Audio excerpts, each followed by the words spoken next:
Hello everyone, this is a mini video over the lessons 2.05 to 2.07 which talk about dilations. So the video is going to talk about the basics of dilations and then also scale factors. So what is a dilation? So a dilation is a transformation that changes the size, but it doesn't change the shape of a figure. So when we had the other transformations that we've talked about are translation, rotation, and reflection. When we do those three types of transformations, we don't change the size of our shape or our figure. We just change the position. We change where it's located. With the dilation, we make it bigger or we make it smaller. And the thing that makes them bigger or smaller is the scale factor. So a scale factor is in a dilation. It's the ratio of the length of a side on the image to the length of its corresponding side on the pre-image. And remember that the pre-image is the original figure and the image is what happens after a given transformation. So let's take a look at our example over here. And on our blue pre-image, that's our original, this side corresponds with this side of the red one. Corresponding means that they're in the same location, but on different places, okay? So the same location, they match up. To find the scale factor, we take the length of the image, which would be 6, over the pre-image, which is 12. And we simplify that down, it's 1/2. So what happened was we took the 12, okay, we took 12, the original, and we multiplied it by 1/2, and that gave us 6. So with these scale factors, it's just like a fraction or a ratio, and we multiply the original figure by the scale factor. Now, some things to keep in mind for scale factor. It's always the absolute value. So if we were to have a scale factor of, let's say, -3, we do the absolute value around it, which makes the scale factor 3, okay? The negative doesn't make it smaller. I want to make sure that's clear, okay? The negative plays a different role, and we'll talk about that in just a second. So if the scale factor is greater than 1, okay? So if the scale factor is greater than 1, that means we're going to have an expansion, meaning the figure's going to get larger. It's going to be bigger. Okay, if the scale factor is less than 1, okay, so it's between 0 and 1, it doesn't equal 1, okay, or it doesn't equal 0, then that's going to make it a contraction, meaning it's going to make it smaller. So an expansion is bigger and a contraction is smaller. Now, whenever it is a negative scale factor, that's going to make it on the opposite side of the center of dilation. And we'll see an example of that shortly. If it's a positive scale factor, it's going to be on the same side of the center of dilation. So let's take a look at this example. Which scale factors produce a contraction? Now remember, contraction means that we are getting smaller. Now go back over here. Smaller is whenever it's between 0 and 1. Okay, 0 and 1.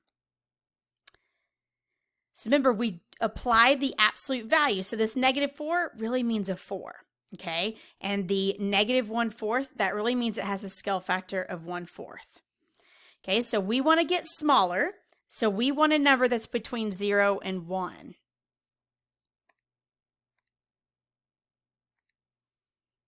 Which would be the 1/3 and the -1/4.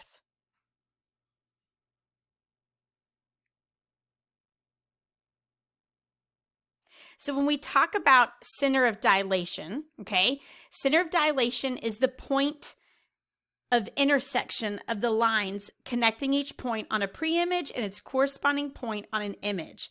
So what I mean by that is if you take the B and the B prime, and you draw a line that connects those two. It's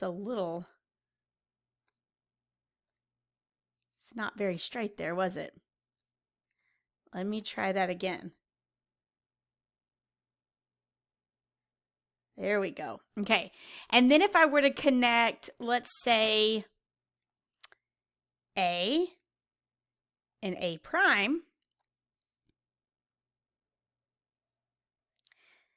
notice that the two lines, they intersect at what we call the center of dilation. Right there. So those positive scale factors are going to be on the same side of the center of dilation. And this is the center of dilation right here. And you can see that both of these triangles are on the same side. You've got this triangle and this one, and they're together. They're on the same side.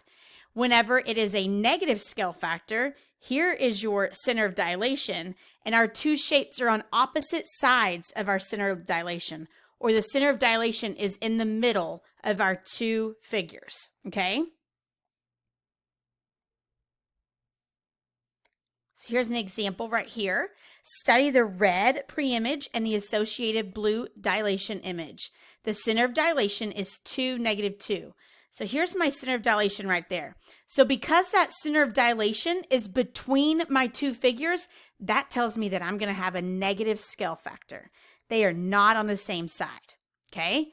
Now I need to figure out, okay, I'm going from the red to the blue. Did it get bigger or did it get smaller? It got bigger. Okay, so those are my two clues. I know that it's going to be negative because they're on opposite sides of my center of dilation. And I know that my scale factor is going to be greater than 1 because the figure got larger or got bigger. So let's take a look at how to find our scale factor. So the length here, it goes 1, 2, 3, 4, 5, 6, 7, 8, 9, 10, 11, 12. And then if we take a look at this side, it has this side, 1, 2, 3, 4.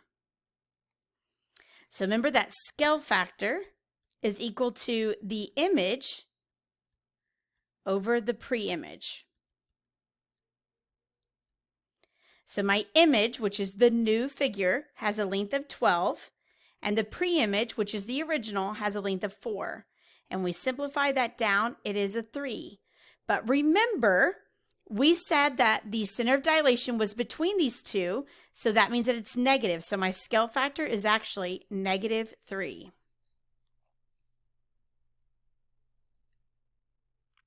So this is how we found the scale factor, or how we applied a scale factor on the coordinate plane.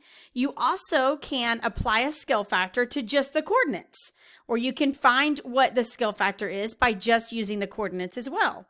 So for this guy right here, okay, let's say that you have a triangle with a point at 6, -4, and you perform a dilation with a scale factor of 3, okay? So our scale factor is equal to 3.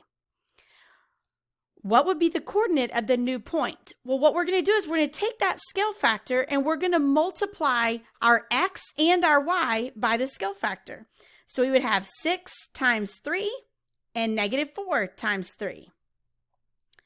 So 6 times 3 would be 18, and -4 times 3 would be -12. Now, sometimes, though, they don't give you your scale factor. They just give you your coordinates, and they want to know what the scale factor is. Let's take a look at an example of that. So under a dilation, the point 3, 5 is moved to 6, 10. Okay, so 3, 5 turned to 6, 10. It's very important that you identify what your pre-image is and what your image is. Because what is the scale factor of the dilation? The scale factor is equal to the image over the pre-image. So what we want to do is we want to compare the x's, and also to check our work, we want to compare the y's.